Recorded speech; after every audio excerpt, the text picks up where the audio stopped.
Let's look at different apertures at 85 millimeters. And I want to hear which one you like best. And I'll tell you my favorite at the end.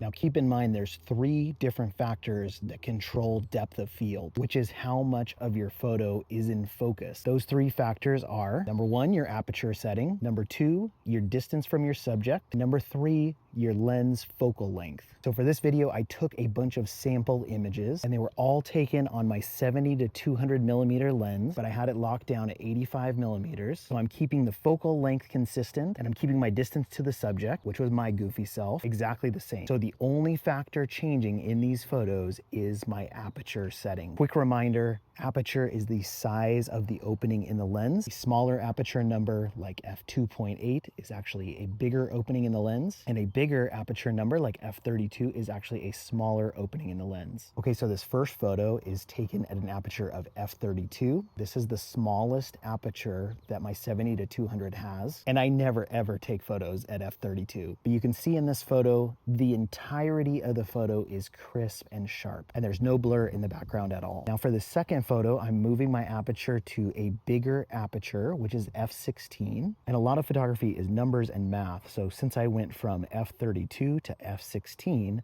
I quadrupled the amount of light reaching my camera's sensor. Now to me, this photo looks exactly like the f32 photo. I'm not seeing hardly any difference. It still looks crisp throughout the entire photo. It's very, very similar. Now this third photo is taken at f8, and I'm starting to get a little bit of blur in the background. You can see the mountains aren't quite as crisp. Now we move to f4 in this next photo, and now you can see we're getting a bit more blur on the mountains in the background, a bit more separation of the subject from the background. And for me, this is where I really start liking the look of these images, is at f4. I want the mountains to look great, look realistic, be very defined, but I also like the feel of having them just a little bit blurred and the direction that that brings to the subject. Now in this last photo, we are at f2.8, which is the biggest aperture that my 70 to 200 has. This photo looks pretty similar to the photo taken at f4. The mountains are a bit more blurred, but we get that same separation between the subject and the mountains, which is something that I really like. And if I had to choose a favorite one for this specific set of photos, I would choose the f4 photo.